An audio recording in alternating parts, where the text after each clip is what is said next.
Alright guys, so I had an idea the other day, and I've made a post or two, I think, about it, but I wanted to do a little video and kind of explain it to you. But I made the comment that it's not hard in today's world, the way we're all connected with social media, to make a little extra money, basically, and to essentially have your ViperSharp kit paid for within a week or two. So I'm going to talk a little bit about that and show you how I did it.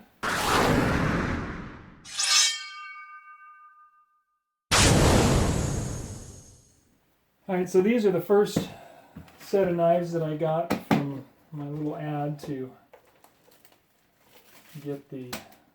get some knives sharpened. These are Pampered Chef knives. So we've got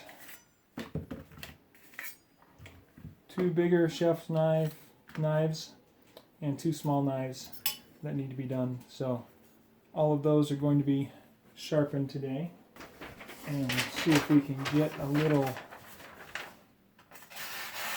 demonstration there. It's actually not too bad. It's a little toothy.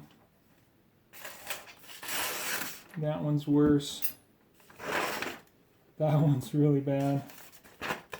And that one's really bad. So we'll get those sharpened up so that they can be nice and sharp.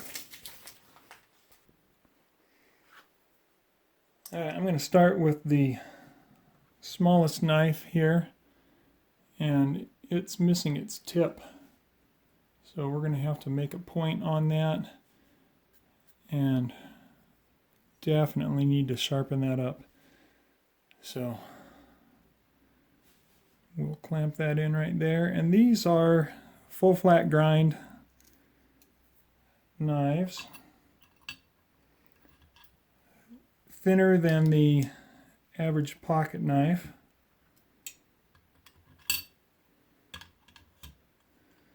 We'll put that in there. Give us a little marker to find our edge. Go ahead and throw some on the underside there. And then some oil, and we'll get to work. I wanted to just show you this here on my local City Citizens page. Most of us have them nowadays on Facebook.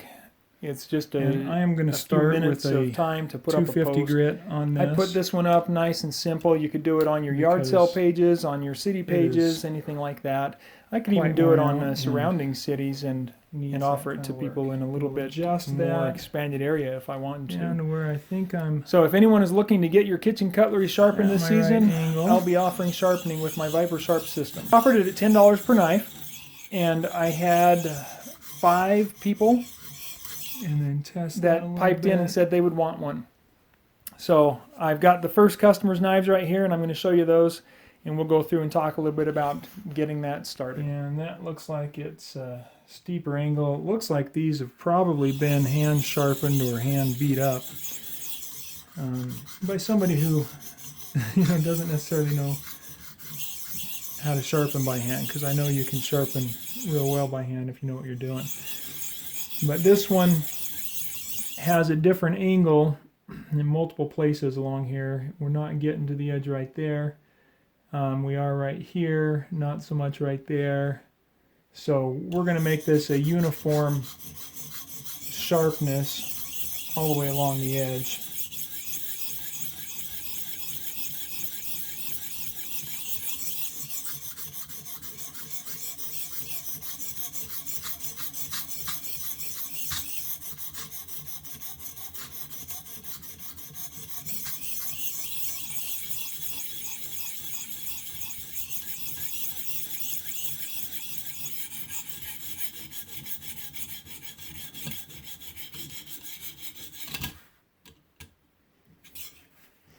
Now's a good time to show you how to use this properly.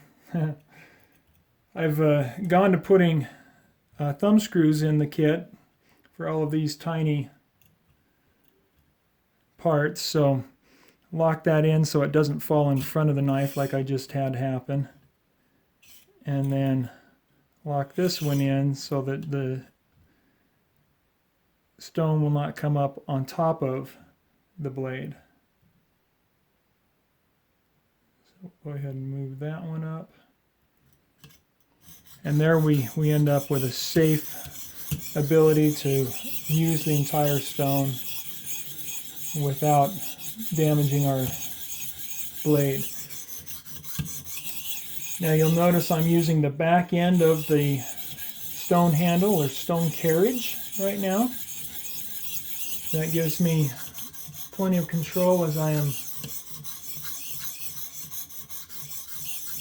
moving aggressive to create the edge, back and forth movement.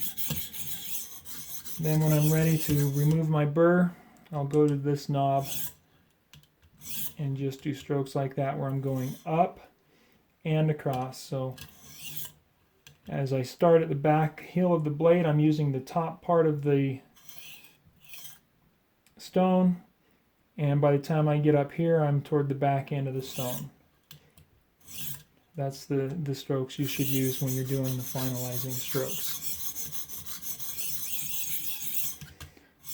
I am on a soft surface here with the pads underneath, but it doesn't wobble enough to cause any problem or anything. All of the machinery, everything that keeps your angle is right here, and so it doesn't matter if you've got movement on some of that. Alright, now we take off the marker on the back side. See where we are with that angle there. And I did feel a little bit of a burr coming off there.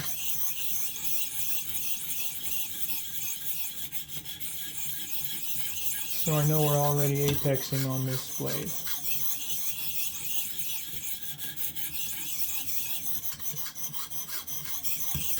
When you're sharpening for others, you might ask them if they want a toothy edge or if they want a real fine polished edge.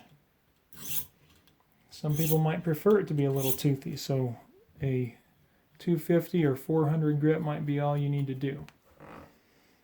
Alright, that's got a burr. So now all I'm going to do is remove that burr. A few strokes with the 250.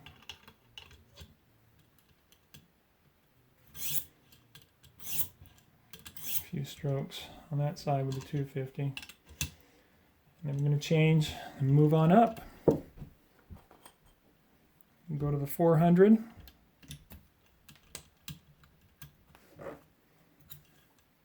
A little bit of oil on there.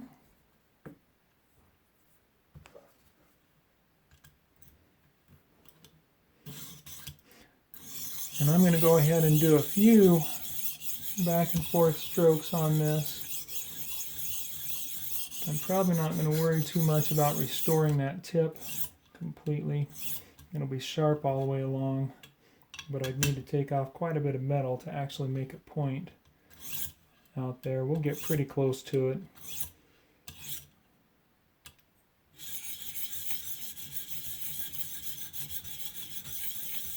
It has a little bit of a divot there, so I think we better clean that up. We'll make them real happy.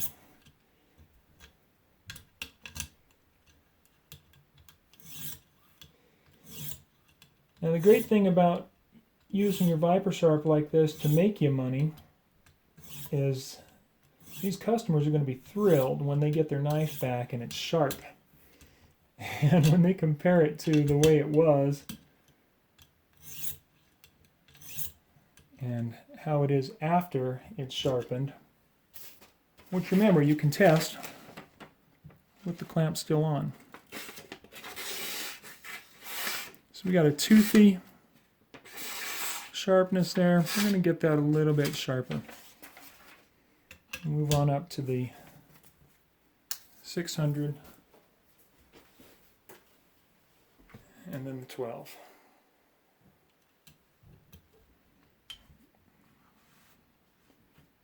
Take our 4 down.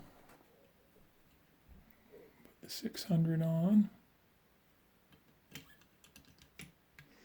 Hook it on the front. Just got my patent on that. I was pretty excited about that.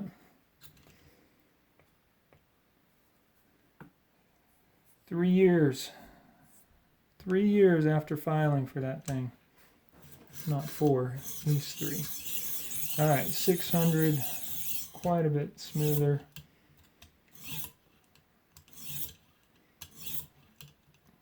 Different feel.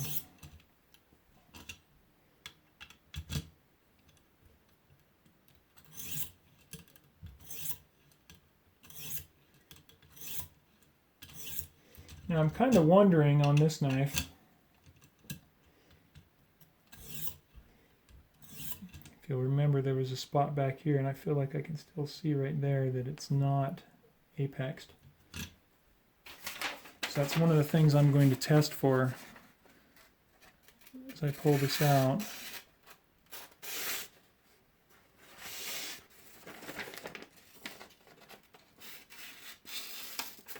I'm also feeling it catch, so I've got several chips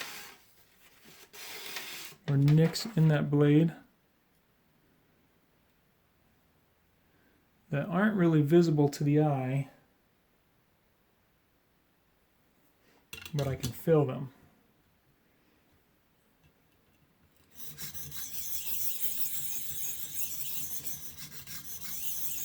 And what I would generally tell people is if they want me to get those nicks out, I've got to work a little more time consuming. It's going to be more like a $15 to $20 charge rather than a $10. So if you get a real beat up knife, that's something to keep in mind. If you're going to be trying to take off enough metal to get down to the back of the nick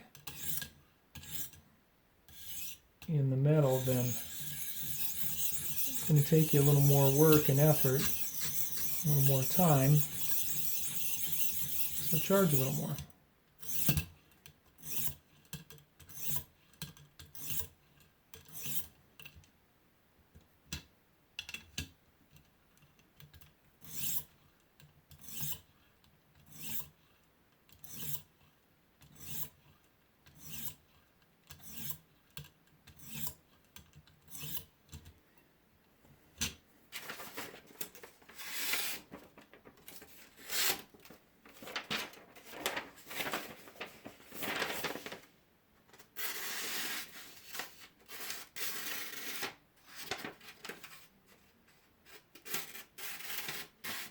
Yeah, there's still a few rough spots in it, but it's cutting much better than it was when I got it in my hands. I'm going to go ahead and move on to the 1200. Finish this one up.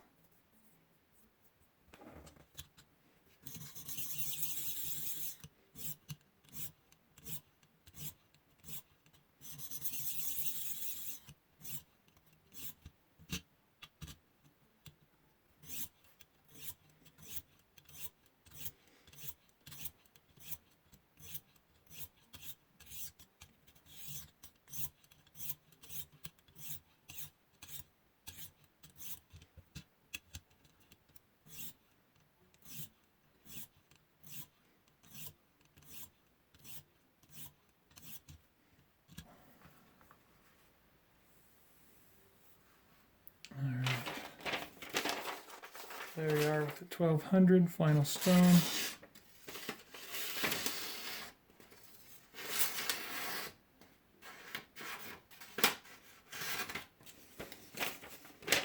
Still filling those nicks in it.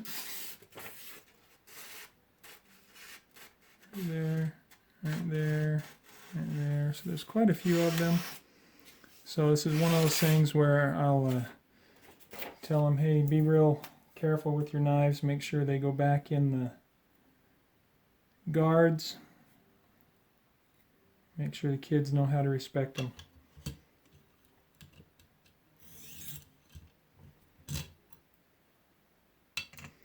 There you are, part 1 on making ViperSharp pay for itself.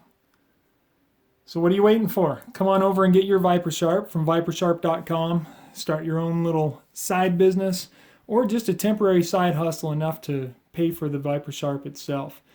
Who knows, it might turn into more for you and bring in some good income. Thanks for watching. Give me a thumbs up.